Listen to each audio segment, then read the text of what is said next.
BCB নির্বাচনে সরকারি হস্তক্ষেপের অভিযোগ ক্রিকেট সংগঠক ও ক্লাব প্রতিনিধিদের। গঠনতন্ত্র না মেনে জেলা ও বিভাগীয় কাউন্সিলর ঠিক করা হয়েছে বলেও মনে করেন তামিম, রফিক বাবুরা। বলছেন পরিবেশ উন্নত না হলে নির্বাচন বর্জন করবেন তারা। ক্রীড়া উপদেষ্টা ও বিসিবি সভাপতির হস্তক্ষেপ না কমালে বিসিবি ঘেরাও করার হুঁশিয়ারি দিয়েছেন ইশরাক হোসেন। বান্ডেল থাকলে প্রতি সেনমানিতে টাকা বাঁচবে। বিকাশ সেনমানি বান্ডেল কিনে জিতুন প্রতি লেনদেনে। অভিযোগ উঠেছে আগেই, সরকারি হস্তক্ষেপে নষ্ট হচ্ছে পরিবেশ।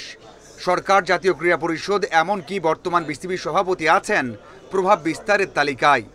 যেভাবে জেলা ও বিভাগীয় পর্যায় থেকে কাউন্সিলর করা হচ্ছে তাতে ইলেকশন নয় সিলেকশন হচ্ছে, এমনটাই অভিযোগ।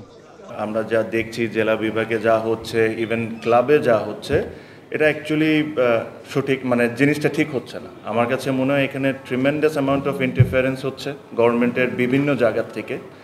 তো এই সব কিছু দেখে চিন্তা করলাম যে একটা সময়ে যেটা অ্যাকচুয়ালি সবাইকে জানানোটা খুব দরকারি হয়ে গেছে।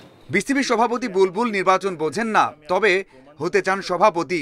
তার এমন বক্তব্য আইসিসি নিষেধাজ্ঞার কারণ হতে পারে বলে মনে করেন তামিম।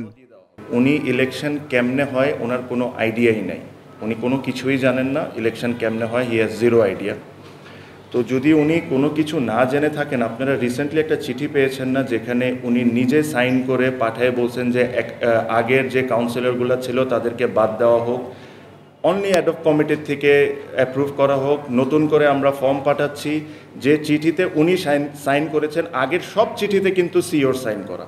পরিবেশ যেভাবে নষ্ট হয়েছে তাতে নির্বাচনে আসতে চায় না সংবাদ সম্মেলন করা সংগঠকেরা, দ্রুতই সমাধান চান। আমরা অনেক জায়গা থেকে শুনছি বিভিন্ন জায়গায় জেলা পরিষদের প্রভাবিত করা হচ্ছে, প্রেশার ক্রিয়েট করা হচ্ছে। এটা তো একটা বেশি সরকারের কাজ হতে পারে না। ব্রাদার্স ইউনিয়ন থেকে কাউন্সিলরশিপ নেয়া ইশরাক হোসেন সমাধান না হলে অন্য পথে হাঁটতে চান।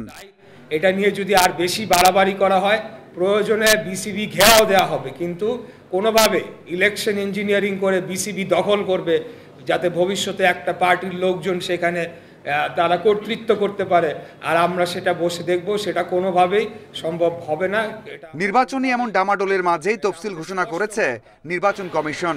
সোমবার খসড়া ভোটার তালিকা প্রকাশ, সব প্রক্রিয়া শেষে ভোট গ্রহণ 6 October. Mazharul Islam, independent news.